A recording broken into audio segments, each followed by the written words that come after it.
안녕하세요. 오늘도 하루하루 감사하게 생각하며 살고 있는 44살 아줌마입니다. 남편은 47살이며 10살 아들과 이쁜 9살 딸이 있습니다. 여기에 있는 사연들을 들어보니 정말 세상에 이런 일도 있구나 생각하면서 제 이야기도 한번 꺼내볼까 생각했지만 생각보다 용기가 나지 않아 망설이다 저희가 사는 이야기도 나눠볼까 해서 이렇게 사연 신청합니다. 때는 겨울이었습니다. 저희 가족은 여행을 많이 좋아합니다. 누구나 여행은 좋아하죠. 하지만 저희 가족의 여행은 좀 특별합니다. 다른 분들께서 웬만해서 겪어보지 못한 체험을 하면서 여행을 즐기는데요. 그냥 관광이 아니라 무언가 교훈을 얻거나 아니면 생존 능력을 높이거나 습득형 여행을 다닙니다. 이렇게 말하면 조금 어렵나요? 쉽게 말하면 무인도에서 생활을 하거나 최소의 장비로 그 상황에 맞게 생존합니다. 어렸을 때부터 이런 식으로 다니다 보니 자연스럽게 우리 아들도 곧잘 따라하며 눈으로 봐와서 그런지 그 상황에 맞게 필요한 걸 알아서 척척 구해옵니다. 저희 가족은 이런 생활이 아이한테 많은 교육이 될 것 같아 뿌듯해하면서 저희만의 행복을 찾았습니다. 그렇게 시간이 여유가 된다면 꼭 특별한 곳을 선정해서 움직입니다. 겨울이다 보니까 아들은 친정 엄마 집에 놀러 가고 싶다는 말에 남편이 데려다 줬고 저희는 어느 때와 마찬가지로 금요일 저녁에 다음날 출발할 물품을 정리를 했고 아침 일찍 나섰습니다. 목적지는 사람이 다니지 않는 한적하고 깊은 곳이었습니다. 겨울이다 보니까 아무래도 날이 따뜻할 때와는 다르게 이것저것 준비해야 할 것도 훨씬 많았습니다. 그렇게 철저하게 준비해서 산속 깊은 곳에 도착을 했고 자리를 만들고 해가 짧아지기 전에 모든 걸 준비를 마쳤습니다.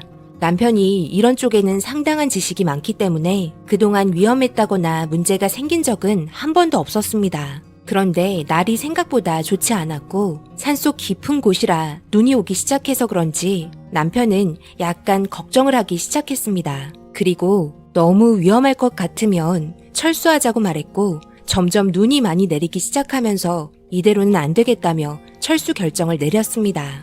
힘들게 올라와서 준비했지만 남편의 냉정한 판단에 빠르게 철수해서 집으로 복귀하려고 했습니다. 그런데 생각보다 많은 양의 눈이 내리기 시작했고 그 전에 쌓여있던 눈 때문인지 움직이는데 많은 불편함이 있었습니다. 아이젠을 착용했지만 미끄러지기 일쑤였고 점점 어두워짐과 동시에 저희 체력 또한 급격하게 떨어졌습니다. 생각보다 내려오는데 많은 시간이 걸리기 시작했습니다. 그렇다고 급하게 내려가게 되면 부상의 위험이 있기 때문에 남편과 호흡을 맞추며 그동안의 노하우와 지리 탐색으로 최대한 체력을 덜 쓰는 방향으로 움직였습니다. 그렇게 거의 다 내려올 때쯤 무언가의 소리를 들었고 저와 남편은 되돌아왔던 곳을 동시에 바라봤습니다. 여보, 지금 무슨 소리 못 들었어? 누군가 소리친 것 같았는데? 나도 들었어. 위에서 내려오지 못한 사람이 있는 건가? 이 날씨에 우리 같은 사람이 또 있겠어? 잘못 들었을 수도 있으니까 마저 가던 길 가자. 앞으로 1시간만 더 내려가면 도착하겠다. 그런데 진짜 만약에 저기 위에 사람이 있으면 어쩌지? 그럼 죽을 수도 있는 거잖아. 그렇다고 우리가 올라갔다가 더 위험해질 수도 있는 상황이야. 정확하게 듣지 않았고 그리고 구조 신청을 했겠지. 그렇게 남편은 잘못 들은 것 같다며 신경 쓰지 말라고 했습니다. 하지만 내려가면서도 제 느낌은 불안했고 계속해서 뒤를 돌아보게 되었습니다. 아마 눈이 내리고 있기 때문에 아무리 소리를 질러도 목소리가 묻힐 걸 알고 있었고 구조대가 와도 많이 쌓이게 된 눈 때문에 수색이 어려울지 몰라 남편에게 다시 물어봤습니다. 근데 있잖아, 만약에 위에 사람이 있으면 우리가 올라가서 구할 수도 있지 않을까? 그러다 우리까지 죽을 수도 있는 거야. 그리고 지금 확실하게 들은 것도 아니었잖아. 만약에 올라갔는데 아무도 없으면 그땐 우리가 위험에 처하게 되는 상황이 오는 거야. 나는 우리가 위험에 처해지면서까지 무리하게 행동하고 싶지 않아. 정 불안하면 구급대에 전화해서 한번 물어보던지. 그럼 신고 내역이 있을 수도 있잖아. 그렇게 남편은 확실하지 않기 때문에 그냥 내려가자면서 재촉했습니다. 하지만 제 발은 계속해서 떨어지지 않았습니다. 그래서 내려가면서 구급대에 전화를 했고 사고 접수건은 확인되지 않았습니다. 남편에게 이 말을 전하면서 잘못 들은 것 같다며 다시 내려가고 있는데 갑자기 한 번 더 작은 외침이 들렸고 다시 한번 저와 남편이 동시에 뒤를 돌아봤습니다. 제 등에서 올라오는 소름과 닭살에 머리털이 섰으며 남편 또한 눈이 커지면서 바로 저한테 핸드폰을 달라고 하면서 구급대에 전화를 하기 시작했습니다. 그리고 현재의 상황을 알렸고 많은 눈 때문에 어려움이 있다면서 출발한다는 말과 동시에 저희는 어떻게 해야 할지 의논을 했습니다. 남편은 냉정하게 구급대에 신고를 했으니 지금 상황에 우리는 내려가는 게 좋겠다고 말했고, 저는 목소리가 울린 방향을 저희만 알고 있으니 구급대가 올 때까지 여기에 대기하는 게 좋을 것 같다고 말했습니다. 이 말이 끝남과 동시에 남편은 저에게 화를 냈고 제가 위험에 처하게 되는 건 볼 수 없다며 제 손을 잡고 내려가려고 했습니다. 그렇게 둘이서 시간이 없는데 의견 충돌로 언성이 높아지고 결국에는 제 의견에 따르기로 했습니다. 그렇게 저희도 목소리가 들린 방향으로 소리쳤습니다. 하지만 그때 이후로 아무런 목소리를 듣지 못했습니다. 남편은 지금 올라가서 찾을 수 있는 확률이 없다며 내려가는 게 좋을 것 같다고 했지만 얇게 들린 목소리를 잊을 수 없어서 제 발은 떨어지지 않았습니다. 그때 마침 전화벨이 울렸고 구급대의 전화였습니다. 폭설로 인해서 진입이 어렵다는 말을 듣게 되었네요. 저희 또한 오고 갈 수 없는 상황까지 되었고 남편은 안 되겠다며 일단 텐트를 쳐야겠다면서 급하게 자리를 만들었습니다. 그렇게 날이 더 심해지고 있는 상태에서 서로 발빠르게 움직였고 기분이 별로 좋지 않은 남편의 표정과 행동에 미안해지기 시작했습니다. 남편 말을 들었더라면 벌써 내려가서 집에 가고 있었겠지만 남편과 동시에 한 번도 아닌 2번 들린 목소리였기 때문에 어쩔 수 없었습니다. 그렇게 조용하게 텐트 안에서 추위를 피해 있는데 밖에서는 강풍과 함께 세찬 눈바람이 몰아쳤고 저와 남편은 숨죽이며 조용히 서로를 기대고 있었습니다. 살을 찢고 들어오는 차가운 냉기에 서로를 의지하며 가까스로 버티고 있었는데 갑자기 조용해진 바람과 함께 눈이 그쳤습니다. 그렇게 텐트에서 나왔고 저는 한 번 더 크게 외치면서 누군지 알 수 없는 분에게 소리쳤습니다. 구급대는 내일 아침에 올라와야 할 것 같다는 말을 전해 들었고 남편은 눈이 그치고 바람이 멈춘 틈을 타 목소리가 들렸던 방향으로 올라가 봐야겠다며 텐트 안에 들어가 있으라는 말에 저는 너무 놀랐습니다. 아무리 눈이 그쳤다고 해도 밤에 움직이는 건 위험하다는 거 당신이 더 잘 알잖아. 절대 안 돼. 이제 와서 안 된다는 말은 또 뭐야? 그럼 애초에 내려갔어야지. 언제 또 눈이 내릴지 모르고 바람이 불지 모르니까 빨리 상황을 좀 살피고 내려올게. 그러니 텐트에서 불 켜고 지키고 있어. 알겠지? 금방 내려올게. 어디 가지 말고 꼭 여기에 있어야 해. 그리고 남편은 혼자 목소리가 들렸던 방향으로 올라갔습니다. 남편과 몸이 떨어지다 보니 제 마음은 점점 불안해졌고 무서워지기 시작했습니다. 때마침 엄마에게 전화가 왔고 아들과 전화통화를 하면서 별일 없다는 말과 함께 짧게 서로의 안부를 묻고 끊었습니다. 그리고 다시 찾아온 텐트 안의 적막함에 모서리에 웅크리고 있었고 남편이 오기만을 기다렸습니다. 그렇게 남편이 떠난 지 1시간이 지났고 2시간이 지나기 시작하면서 무서움과 동시에 저는 텐트 밖으로 나갔습니다. 전화를 해도 받지 않았고 불안함에 안절부절 못했으며 떨리는 손을 부여잡으며 남편 이름을 외치면서 목소리라도 듣고 싶어 힘차게 불러봤지만 아무런 소리도 듣지 못했습니다. 결국 저는 제자리에 있으라는 말을 듣지 않은 채 짐을 챙겼고 남편이 올라갔던 방향으로 따라 올라갔습니다. 그리고 남편의 발자국이 끊긴 곳에 저는 멈춰 섰고 주변을 살피자 제 눈앞에는 낭떠러지가 보였습니다.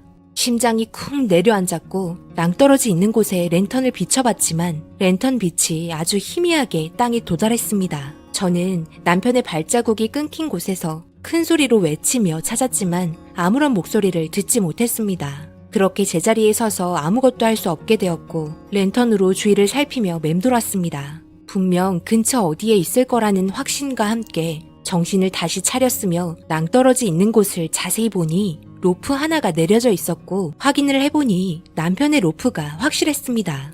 그렇게 로프 있는 곳에서 남편을 기다리며 추위에 떨고 있는데 저쪽 멀리에서 희미하게 다가오는 불빛에 저는 소리치며 방향을 잡아줬고 누군가를 업고 힘겹게 걸어오고 있었습니다. 떠날 때 들고 갔던 배낭 가방은 어디 갔는지 알 수 없었고 점점 가까이 온 남편의 등에 있는 사람을 보고 충격을 받고 말았습니다. 다 큰 어른이 아니라 아주 어린 나이의 여자아이였습니다. 정신을 잃은 상태였고 남편은 빨리 텐트 안으로 가야 한다며 남편은 올라오기 위해서 로프를 자기 몸에 묶었고 저는 제가 가지고 있던 로프를 하나 더 내려서 반대편 나무에 묶고 힘차게 끌어올렸습니다. 한 개의 로프는 남편이 잡고 올라오는 로프였고 또 하나의 로프는 제가 올라오는데 힘이 덜 들 수 있도록 끌어올려주는 로프였습니다. 그렇게 남편은 힘겹게 올라왔고 숨도 돌릴 틈도 없이 텐트까지 쉬지 않고 내려갔습니다. 저와 남편은 텐트 안에서 따뜻하게 할 수 있는 물건은 모두 다 챙겼으며 계속해서 몸의 체온이 떨어지지 않게 서로를 끌어안고 살을 비볐습니다. 아주 희미하게 정신을 차린 아이는 아무 말을 하지 못했고 따뜻한 물을 아주 조금씩 입에 넣어주면서 체온이 떨어지지 않도록 온몸을 주무르면서 텐트 안에 열기를 올렸습니다. 그렇게 밤을 지새웠고 해가 텐트 안으로 들어오면서 온기가 돌기 시작했습니다. 그리고 구급대가 남편과 통화를 하면서 현재의 위치를 알렸습니다. 그리고 이제야 숨을 고른 남편이 던진 한마디에 너무 놀라고 말았습니다. 내가 이 아이를 데려온 곳에 2명의 사람이 더 있어. 아마 부모인 것 같아. 왜인지 모르겠지만 부모는 이 아이를 껴안고 있었어. 그런데 이런 산속 깊은 곳까지 올 수 있는 복장도 아니었고 평상시 입을 수 있는 외출복을 입고 있더라고.